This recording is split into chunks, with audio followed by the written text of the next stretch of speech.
बड़ी खबर आ रही है, सीधे उसका रुख करेंगे। सिरसा से कांग्रेस उम्मीदवार कुमारी शैलजा ने जीत हासिल की है। कुमारी शैलजा ने 2,68,497 वोटों से जीत हासिल की। शैलजा ने सिरसा के लोगों और कार्यकर्ताओं की मेहनत को जीत का श्रेय दिया और कहा कि नरेंद्र मोदी की गलत नीतियों का नतीजा कांग्रेस को कामयाबी के रूप में मिला। सिरसा लोकसभा क्षेत्र में विकास कार्यों को प्राथमिकता देंगे।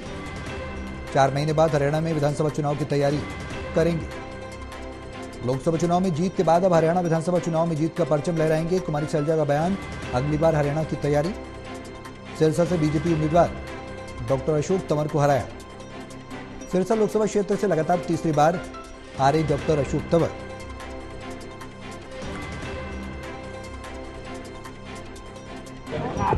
हमारा मार्जिन 2,68,497 का रहा। सारे के सारे 9 हलकों में हमने जीत हासिल की है। सबसे ज़्यादा टोहाना में 48,000, 48,500 के करीब समझ लीजिए।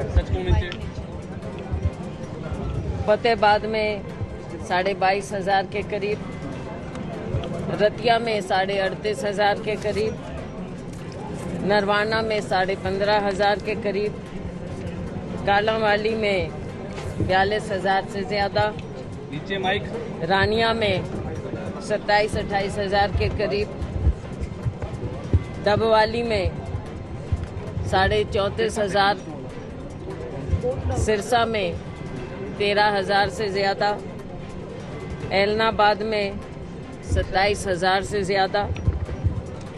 मैं बहुत बहुत शुक्रगुजार हूँ सिरसा लोकसभा हलके के लोगों की, जो उन्होंने इतना भारी बहुमत मुझे, मेरी पार्टी को दिया है। सिरसा से टोटल न्यूज के संवाददाता सतनाम सिंह हमारे साथ फोन लाइन पर जुड़ गए हैं। सीधे उनका रुख करेंगे ज्यादा जानकारी के लिए।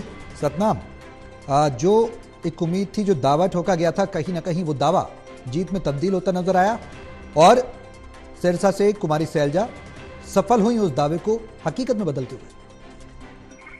जी बिल्कुल, जब से कुमारी शैलजा की टिकट अनाउंस हुई थी, सभी से जो कांग्रेसी कार्यकर्ता हैं उनमें जोश था, क्योंकि कांग्रेसी कार्यकर्ता और कहीं ना कहीं सिरसा के लोग भी ये चाह रहे थे कि कुमारी शैलजा, जिस तरह से कुमारी शैलजा का दावा है कि सिरसा के लोग भी यही चाह रहे थे कि वे सिरसा से चुनाव लड़े और वे अच्छे मार्जिन से जीतेंगे। और कई बार कुमारी शैलजा ने ये दावा भी किया कि सिरसा से उनकी जो जीत होगी, बड़ी जीत होगी, तो उसी को ही आज कुमारी शैलजा ने साबित किया है और लगभग 2.5 लाख से ऊपर उनकी जीत हुई है। और इसको लेकर उन्होंने सिरसा के लोगों का और अपने कार्यकर्ताओं का धन्यवाद किया। वही कहीं न कहीं उन्होंने जो केंद्र सरकार की नीतियां हैं उन पर भी निशाना साधा है। उनका कहना है कि उनकी गलत नीतियों के कारण ही आज जो कांग्रेस है उसको कामयाबी मिली है। और उन्होंने आगे दावा किया है कि आने वाले विधानसभा चुनावों में भी जो कांग्रेस है, माफ कीजिएगा, हरियाणा में कांग्रेस की सरकार बनेगी।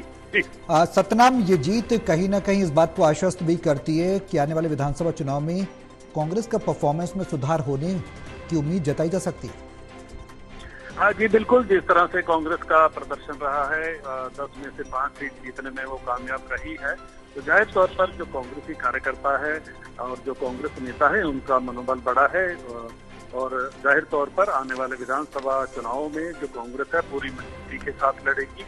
और निश्चित तौर पर जिस तरह से उनका दावा है कि वे हरियाणा में कांग्रेस की सरकार बनाने में कामयाब होंगे, निश्चित तौर पर कांग्रेस का मोराल हाई है। जी बिल्कुल। तो सवाल यही कि जो कांग्रेस का एक तरीके से आत्मविश्वास है वो कहीं ना कहीं बढ़ता हुआ नजर आ रहा है। देवेंद्र, जो रिजल्ट है, जो सीट बाय सीट हम देख रहे हैं, परिणाम निकलकर सामने आ रहे हैं, वो कहीं ना कहीं पॉजिटिव कॉन्फिडेंस जरूर दे रहे हैं कांग्रेस को।